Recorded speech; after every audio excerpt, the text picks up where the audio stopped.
Well, hello and welcome to the Faith Focus Weekly Podcast. I'm very excited for you to join us, and I have a special guest today. You'll see if you're watching on YouTube.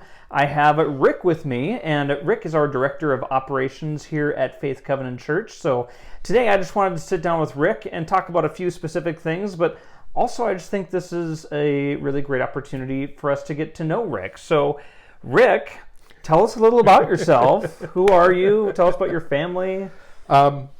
Well, my wife and I are empty nesters. Mm-hmm. We have two grown sons.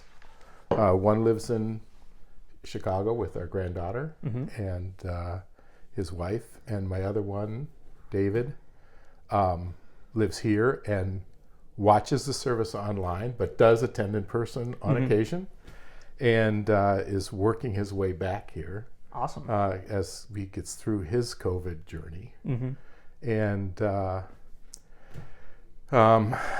we're originally from Pennsylvania, and we were moved around a little bit in the earlier part of my career, and then we wound up here In Minnesota, in Minneapolis.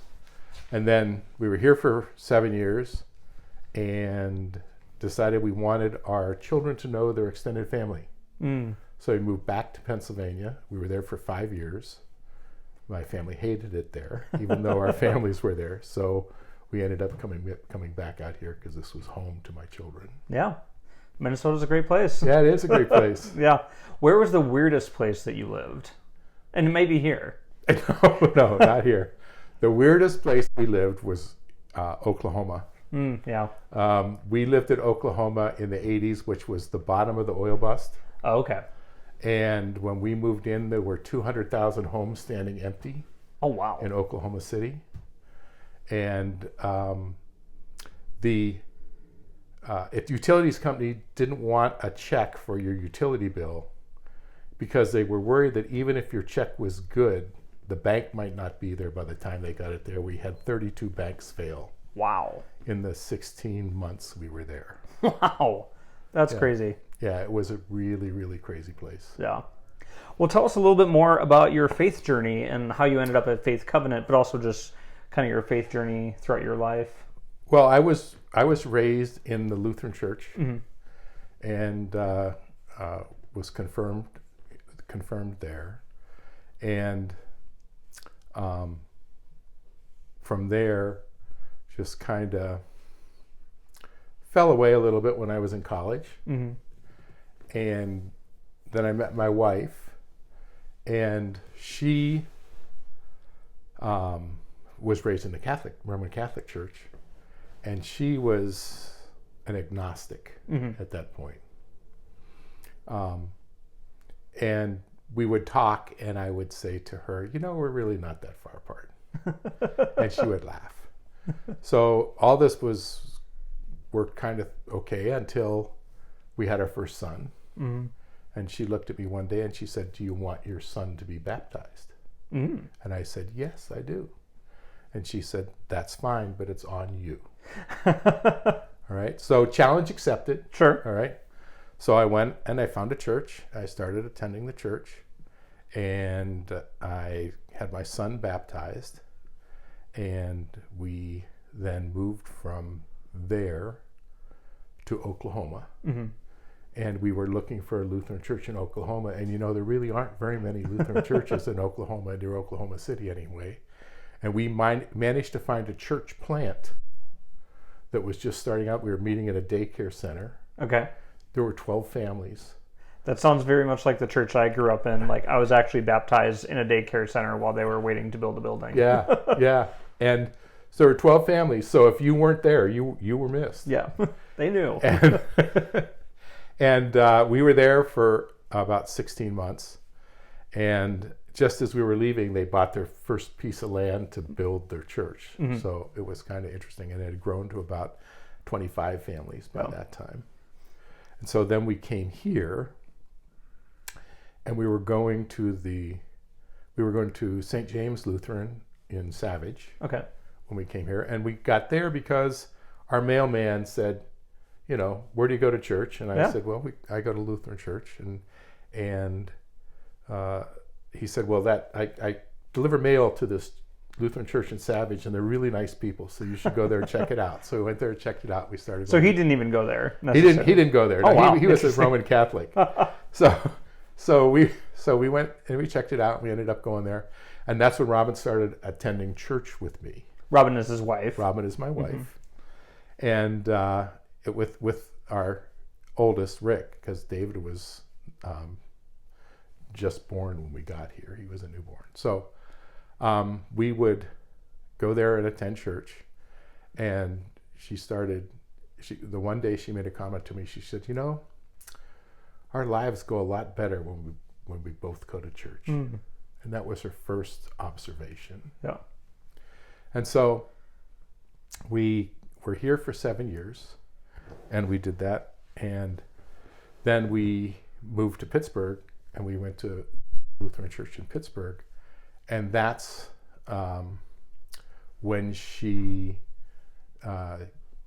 gave her life to Christ and decided that she was a Christian and wanted to go to church. Mm-hmm. And so we were there, and then we moved back here after 5 years, and we were church shopping here. We weren't real happy with St. James when we went back there. It had changed a lot, and so we were church shopping. In the meantime, our kids, through their friends, were coming to youth group here. Here at Faith Covenant? At Faith Covenant, Okay. yeah. And I think Rob Jacobson might have been the youth leader then. Okay. And so they were coming here, and Rick actually went on a mission trip to Haiti with the youth group here. Mm-hmm. And we had a lot of friends who were coming here, so we started coming here. And we came here for a few years off and on through some of the more turbulent times. Mm-hmm. And then when Paul Murphy came here, we started coming full-time and joined the church here. Awesome. And that's how we got here. So kind of a circuitous route. It's a long, circuitous story to go through. That's what a lot of our lives are. Yeah. It's just really long stories. So, well, tell us too a little bit about your work experiences, because I know you've done a whole variety of things before you landed here at Faith Covenant. Yeah. Well, I started out working in the food business. And had several corporate jobs with, Fortune 500 food companies, Pillsbury, H.J. Heinz, and Cargill. Did you ever meet the Pillsbury Doughboy? I dressed as the Pillsbury Doughboy a couple times. I wore the Pillsbury Doughboy costume a couple times. I never knew that was a thing. It is a thing. I just always thought it was that little animated thing on the commercial. No, it was an inflatable. Okay, so it had a fan that puffed it all out. As a matter of fact, in Burns School, here in Burnsville, they had a carnival every year. The PTA had a carnival every year. And I got the Pillsbury Doughboy costume one year and wore it to the carnival, the school carnival. Can you do a good, woohoo? Can you do that noise? I can't do that, no. Shoot. We'll work on that. And I did that, and then did a lot of interesting things for Pillsbury, Heinz, and Cargill. My career crossed over a lot between sales and marketing and IT my entire career. Mm-hmm. So then over the years, there were several times when I would go to my wife and say, I really like my own business, hon. And she would say, look, your kids are growing up, we need security, blah, blah, blah, blah, blah. And then finally I went to her and I said, I really like my own business. She says, you've been a great father and a great husband, and your kids are going off to college, and it's your turn. If you want your own business, go do it. Mm-hmm. So I bought a collision repair shop, and I ran a collision repair shop for 13 years. Mm-hmm. And it was a very eye-opening experience, because one of the things that I assumed going into the collision repair shop, that the hardest thing was going to be fixing the cars. Mm-hmm. Not true. Not true. The hardest thing is managing the people. Yes. And when we first bought it, I thought we were going to have to open up a chapter of Alcoholics Anonymous, right, just for the shop, because it was like, who's not going to be here today because they were arrested over the weekend and Wow. thrown in jail. Wow. So we worked through those problems a little bit at a time and got through that. And we did well for 13 years, and then we closed it. And I was close to retirement, so I thought I would just do handyman work. Mm-hmm. And I did some of that. And then we did the big remodel here, Mm-hmm. and we were ready to move into the worship center. And Jen called me and said, we have work that needs to be done and no one to do it. Can you help us out? And I said, well, I'll come in and look at your list. And I helped them out. And then from there, it progressed on to several steps to a part-time facilities manager job, and then a full-time facilities manager job. And then when Jen left, I took her director of operations position. All right. And so as director of operations, not a lot of us know what that even entails. I know some of it, but even I don't know all of it. And so I know a lot of our congregation, I'm sure, is wondering, what exactly does the director of operations do? Well, there are a lot of pieces and parts to the job. Yes. And so basically, Terry and Shelley, Terry Langmack and Shelley Brinkman, and Jim Langmack and Sally Freeman, and I are a team, and we do administrative support for adult ministries, children ministries, youth ministries, family ministries. And then we also do the financials, the weekly financials for the church. We schedule a ton of volunteers. Yes. We schedule the ushers, the greeters, coffee shop workers, chore corps schedules themselves, information desk folks, just a ton. As a matter of fact, Sunday we're having a volunteer dinner. We have 165 volunteers that are going to attend 165 volunteers. Yes. And I know a lot of the volunteers volunteer in multiple capacities. Yes, in multiple capacities. Yeah. Yeah. So we do a lot through volunteers. Our church is cleaned primarily by volunteers. Our lawn is mowed primarily by volunteers. The people that greet you at the door in the morning, on Sunday mornings, are volunteers. The people that are serving you coffee in the coffee shop are volunteers. Yeah.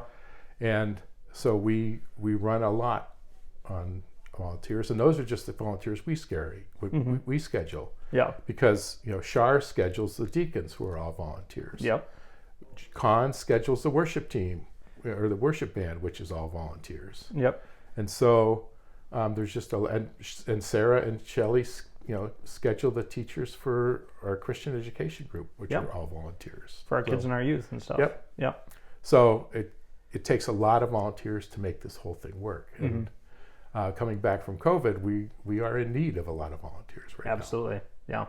So even though we have 165 volunteers, we're always still looking for more. That's correct. In part so that we're not always using the same 165 volunteers, so that we can kind of give people a little bit of a break too, so that they can, not just be in the coffee shop, but also spend some Sundays in worship as well, and that sort of thing. Many hands make light work. Yes, it does. That is very true. So. And also, if you have machines that can do your work, that's great too. But machines can't greet you at the door quite yet. So Rick's working on that. So. Yeah. And then I also have responsibility for the facility and managing some of the contractors that we use for our facility, and looking at the IT infrastructure, as well as the heating and ventilating infrastructure, which is a huge responsibility here. It is. and just take care of all the lawn equipment, and the facilities piece is huge. Yeah. And we bring in some part-time casual labor to help with that a little bit. Till we find somebody, which we're looking for now, a part-time person to do that. Because too, it's not just us as a church that use this facility. We have other groups that come in and use the facilities. We have weddings, we have funerals, we have the moms program, we have Bible study fellowship. We schedule all that. Yep. And there's a lot of things that could overlap that don't, because you guys are on top of that. So So that's a little bit of what Rick does. One thing he didn't mention is that his office is next to mine, so he's partly in charge of making sure that I don't get too noisy and cause too many problems. Somehow I've developed the reputation of being the troublemaker on staff, but I can't yet get them to define what trouble I have caused. So but Rick's apparently keeping me a little bit. You're on double secret probation. Okay, sure. I don't know what for. I have yet to swear in the podcast, so I don't know what trouble I'm making. So, what's one of your favorite parts about working here, other than having an office next to me? Well, it's nice to work with the staff that's here. We have an excellent staff. We do. And I'm not saying that just because I'm on it. No. Really, we have an excellent staff that genuinely likes each other. Yeah. As well as works with each other. So that's something you don't see all the time. And it's also a very collegial management style here. It's not the Fortune 500 corporate management top style down. That's very hierarchical. Yeah. And it's not a place where the leadership's distant and doesn't actually know what's going on the ground level. And it's, it can sometimes be kind of harsh as well. So the Fortune 500 companies, yes, I mean. Yes, not here. So I enjoy that a lot. And people here are given a lot of latitude to work within their own sphere of influence and develop their own ministry and things like that. So it's great to see, and it's great to see people grow, especially when we have such a young staff, because I am the oldest person on staff. I thought you were like the youngest. I like to suck up, so. But you're only, what, 24, 25? Yeah. Well, that's all great. And, speaking of the church, a few days ago, you and I were having a conversation that I thought would make for a really good conversation to have here with all of you on the podcast. You were kind of talking about how we often talk about Faith Covenant as the church. We know that the church is a thing as a whole, but you were kind of talking about how we should really take ownership of Faith Covenant as our church and say it's my church, it's our church, we belong here. Tell me a little bit more about what some of your thoughts are on that. Well, in our society right now, there are several segments of society to where pronouns are becoming increasingly important. All right, and I think that's part of maybe what started my thought process on all this. And I would really like to strike the church from our vocabulary, because I mean the question that brings to my mind every time I hear it was, whose church is it anyway? Yeah. Okay, whose church is it? Well, I mean, it's ultimately God's church. Yes. Okay. And so, but as members of God's church,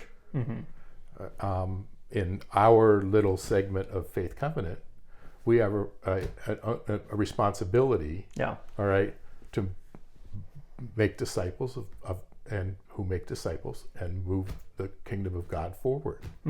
And I think that when we refer to things as the church, that abdicates ownership. And so it's my church, your church, our church in partnership with God. Yep. Okay.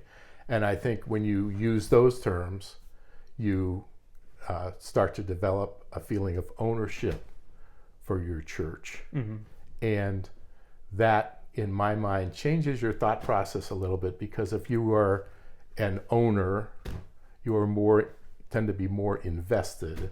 And I think that we as a congregation as a whole have an opportunity to be a lot more invested in our church from a position of volunteering, from a position of giving, and all those things. And I think that changing our lexicon to say those to speak in those terms just begins to settle in all of our minds as to whose church it is. Right.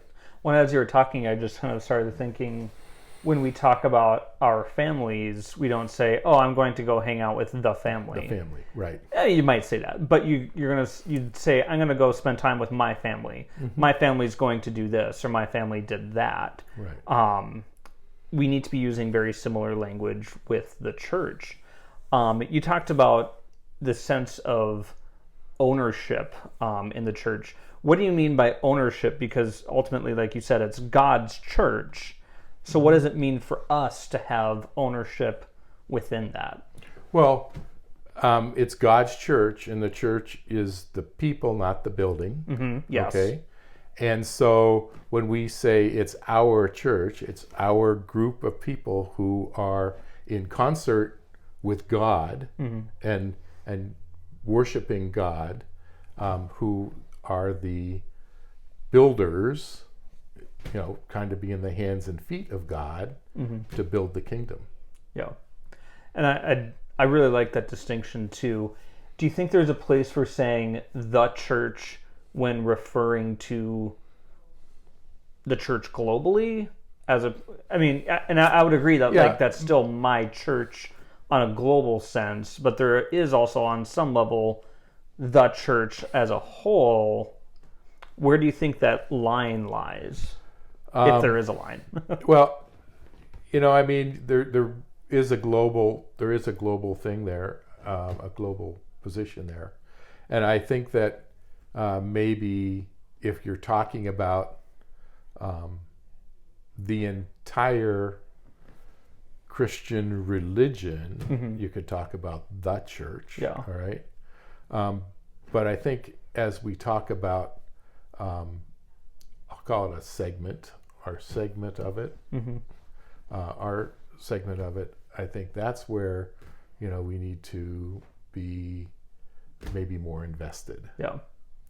And because I can't really do much with the church. Right. On a global scale. Yep. All right. But with Faith Covenant Church, I can take some ownership. Yeah. And I can make things happen, make things better, bring people along, help educate people, help do outreach, help volunteer, all those things. When I think too of when you're talking to people out in the world, like, it's a very different thing to say, want to come to my church. Why don't you come to our church and see what that's like? That feels so much more personal than just saying, "Oh, why don't you come to a church?" Or come to church with me. Right. Come to my church. Yeah, because I belong here. I have a place in God's people here. So what do you think changes when people start identifying, using language like my church? This is my church. What do you think the changes that happen? I think the first change is, as you just said, people start to feel more like they have a place here. That this is their place. Yeah. Okay? And when you're in your place or their place, you start to want to contribute. Yeah. And be part of the body. Yeah. And being part of the body is something I've looked at a lot recently, just in some of the readings that I've done.